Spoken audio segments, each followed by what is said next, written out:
Hello friends, मैं mister Ravi. आज मैं एक न्यू 4G जो आजकल बहुत यूज़ में हुए हैं, बहुत ज़्यादा यूज़ किया जा रहा है, उसके बारे में बताने जा रहा हूँ। आफ्टर मोंगोडीबी मैं आज न्यू 4G के बारे में बताऊंगा। तो पहले चलते हैं, हम अपना ओएस देख लेते हैं। बहुत ही आसान तरीका है, ETC ओएस रिलीज़। देखिए कौन सा वर्जन है, वो आप अपने अकॉर्डिंग यूज़ कर सकते हैं। और ये देखिए मैंने ऑलरेडी खोल रखा है। आप ब्राउज़र पे गूगल पे इजीली सर्च मार के देख सकते हैं कि Neo4G पे भी जाएंगे तो आपको नॉर्मली ये मिल जाएगा। और वहाँ पे जब जाएंगे तो आपको ये कुछ इस तरह से वेबसाइट पे डिटेल्स मिल जाती हैं। आपको क्या स्टार्ट करना है, डाउनलोड करना है, तो सारी चीज़ें आपको यहाँ पे अवेलेबल मिलेगी। कुछ इसके बारे में डिटेल्स मिलती हैं, किस तरह का आर्किटेक्चर होता है। तो सिंपली आपको उससे रिलेटेड जो भी आप यूज़ कर रहे हैं उसका पैकेज आपको डाउनलोड करना है, इंस्टॉल करना है, और आपको Neo4G रेडी। तो मैं आपको आसान तरीके से बताता हूँ। Neo4G कम्युनिटी डाउनलोड कर रहा हूँ क्योंकि ये प्रैक्टिस के लिए है।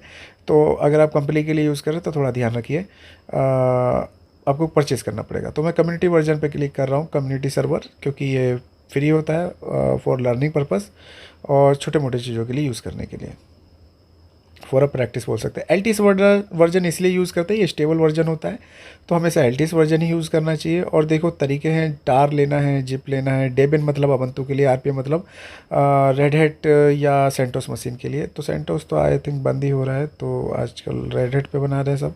तो मैंने डाउनलोड करके ये रख लिया था, tar.gz। मैं इसी से आपको बताने वाला हूँ। आरपीएम से तो ईजी, आप यम आरपीएम चलाओ और इंस्टॉल हो जाता है, या आरपीएम हाइपन IBH कमांड से। तो देखो मैं पहले ये लोकल मैंने डाउनलोड किया और इसे मैं वहाँ पे भेज रहा हूँ। आप चाहे तो लिंक लेके wget के थ्रू डायरेक्ट आप सर्वर पे भी डाउनलोड कर सकते हैं। मैंने लोकली डाउनलोड कर लिया था और इसे मैं उस मशीन पे भेज रहा हूँ जिस मशीन पे मुझे ये इंस्टॉल करना है। तो ये मुझे इस IP वाले सिस्टम पे, इस लोकेशन पे मैं पहुँचा देता हूँ। टैंप में रख देता हूँ, सबसे बेस्ट रहेगा। उस मशीन का पासवर्ड ये आई होप आपको पता ही होगा। आप डायरेक्ट डाउनलोड करके पहुंचा लेना। मैं आपको दिखा दे रहा हूं कि किस तरह से मैंने उस मशीन पे पहुंचाया। तो अब मैं इस मशीन पे जाऊंगा तो देखो इसी मशीन पे टैंप के अंदर मैंने उसे अपलोड कर दिया है।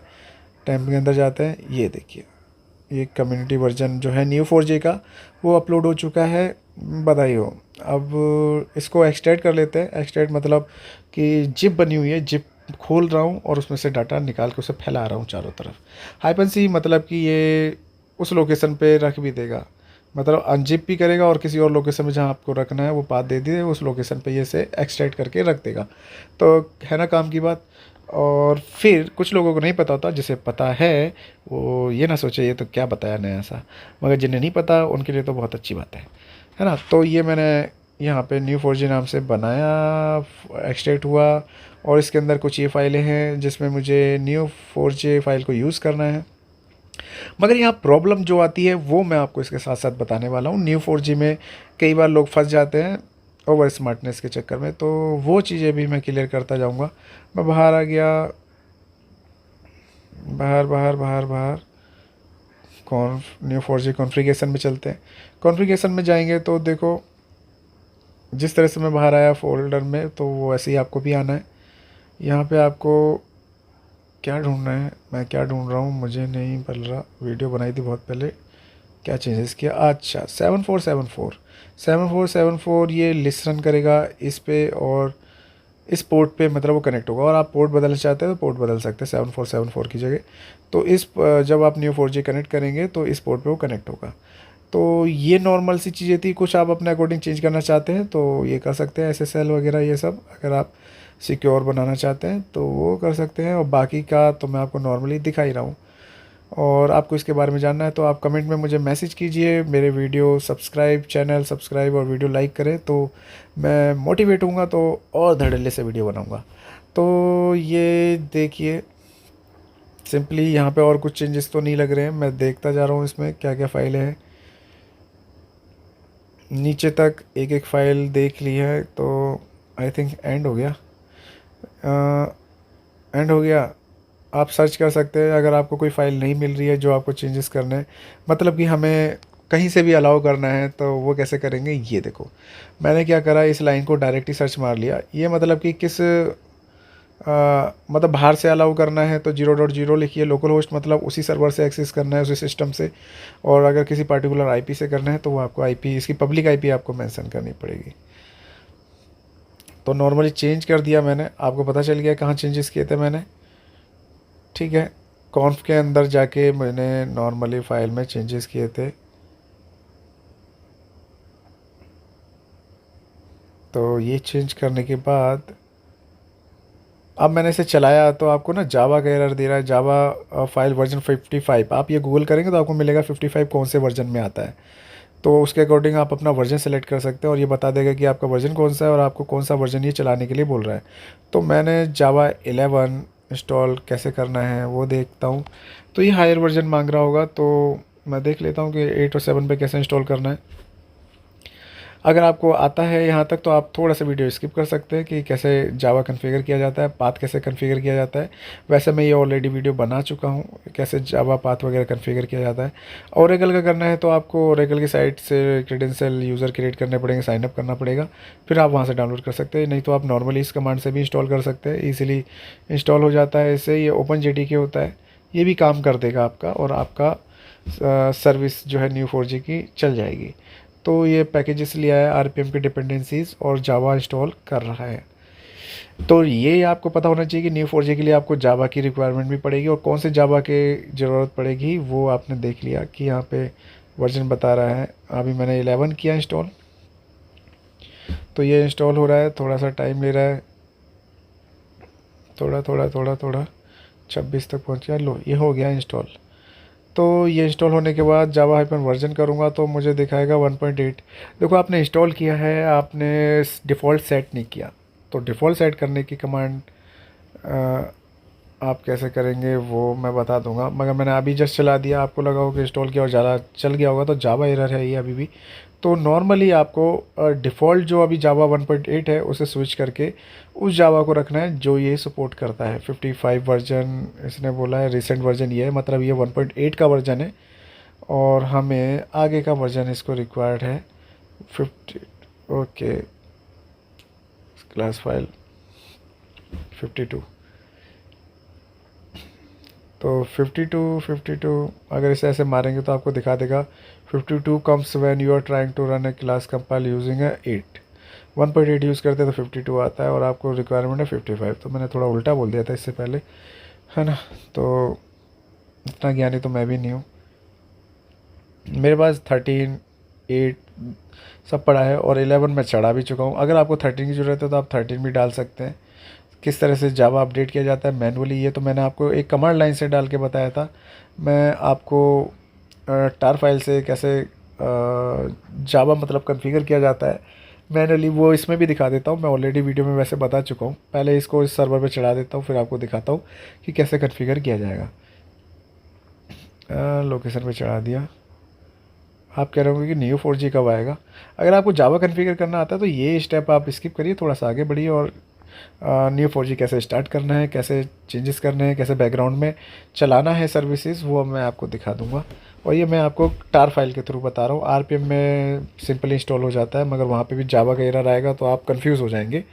इसलिए आप इसके थ्रू करेंगे तो आपको ज़्यादा चीज़ें समझ में आएंगी और आपको प्रॉब्लम्स कम आएंगी, इसलिए मैं आपको टार फाइल के थ्रू बता रहा हूँ।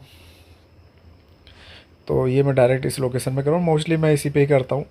तो मुझे याद रहता है कि मैंने जावा कहाँ पे एक्सपेंड किया है, कल को अगर रिमूव करना है तो इजीली रिमूव भी कर सकता हूँ। और इस कमांड से हाइपन इंस्टॉल से ये पाथ पूरा बता दूंगा कि जावा कहाँ पे कौन सा वर्जन हमें इंस्टॉल करना है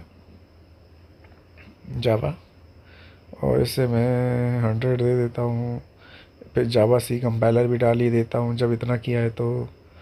और ये मेरा जावा कन्फिगर हो गया। अब मैं इससे देखता हूँ कि मेरा जावा कौन कौन से हैं। 1.8 तो बाय डिफ़ॉल्ट ओपन जेडीके वाला हमारा था ही बोल रहा था। 11 हमने इंस्टॉल किया था आरपीएम के थ्रू, और नीचे वाला जो है हमने किया टार फाइल के थ्रू।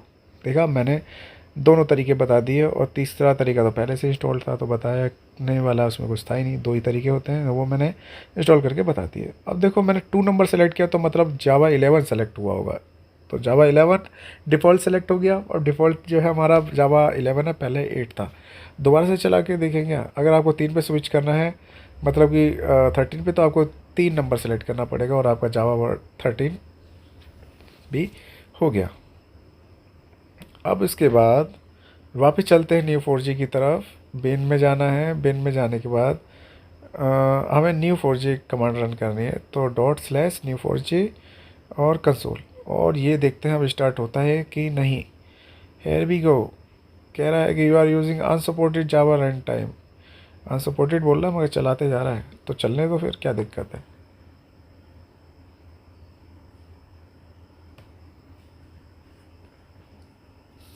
तो यहाँ तक मेरा चल गया है। अब मैं उसकी आईपी डालता हूँ, मेरे New4j सर्वर की आईपी। मैंने वहाँ पे 0.0.0 इसलिए लिखा था कि मैं कहीं से भी कैसे भी एक्सेस कर सकूँ, दिक्कत ना हो। और जो रिपोर्ट मैंने ये रखे थे 7474, तो वो ही आ गया। फर्स्ट टाइम आप करते हैं तो कुछ आपको इस तरह का व्यू दिखता है। और यहाँ पे जो पोर्ट दिख रहा है 7687 जो भी है, उसे आप चेंज मत करिएगा। और यूज़र पासवर्ड सेम होता है इसमें, यहाँ पे New4j दोनों यूज़र पासवर्ड डिफ़ॉल्ट होते हैं। अब जैसे ही आप इसको कनेक्ट करेंगे तो ये आपको पासवर्ड चेंज के लिए बोलेगा। सेफ्टी पर्पस है, क्योंकि डाटाबेस है, तो भैया पासवर्ड तो आपको चेंज करना ही चाहिए, कंपलसरी है। तो यहाँ पे आप पासवर्ड रख दीजिए, या जनरेट करेंगे तो आपको ये ऊट पटांग सा अजीब सा पासवर्ड बना के दे देगा। याद रख सकते तो रखें, याद तो नहीं रख सकते तो आपको सेव करके रखना पड़ेगा। नहीं तो आप ऐसा पासवर्ड रख सकते हैं जो आप याद कर सकें मगर बहुत डिफ़िकल्ट हो और आप किसी को शेयर ना करें। तो पासवर्ड का मामला है, डाटाबेस का मामला है, प्रोडक्शन का है, कंपनी का है, तो आप स्ट्रॉन्ग पासवर्ड रखें या जनरेट करें पासवर्ड, तो सबसे बेस्ट रहेगा। तो ये पासवर्ड क्रिएट कर रहा है, तो कुछ इस तरह से आपके सामने हो जाएगा। इसे नेवर कर देता हूँ। इस तरह से आपका New4j कन्फिगर हो गया। ऊपर जो New4j डॉलर लिख रहा है, इसमें आप कमांड चला सकते हैं। डॉलर नीचे प्ले है, वहाँ पे भी कमांड चला सकते हैं। तो ये तो मैंने ग्राउंड में, फोरग्राउंड में चलाया। अब मशीन और टर्मिनल बंद हो जाएगा तो आपका डाटाबेस भी बंद हो जाएगा। तो मैं इसे आपको दूसरे तरीके से बताता हूँ, बैकग्राउंड में कैसे चलाना है। तो डॉलर लगाना है लास्ट में, नो हप लगाना है आगे, और इंटर मारना है, और एक बार और इंटर मारना है। एक बार और इंटर मारने के बाद नो हप डॉट आउट में इसका लॉग फाइल बनता रहेगा। आप चेक कर सकते हैं कि आपका New4j चल रहा है कि नहीं चल रहा है। PS-EF से आप प्रोसेस चेक कर सकते हैं, ग्रैब करके पार्टिकुलर सर्विस का आप चेक कर सकते हैं। तो ये मेरा चल रहा है, प्रॉपर कम्युनिटी वर्जन रनिंग में है। तो आई होप आपको यहाँ तक वीडियो अच्छी लगी। रिफ्रेश करके भी देख लेते हैं, चल रहा है। तो मेरे चैनल को सब्सक्राइब जरूर कर दीजिए, आप करते नहीं, प्लीज़ प्लीज़ क्लिक करो, क्लिक करो, और सब्सक्राइब के साथ लाइक भी।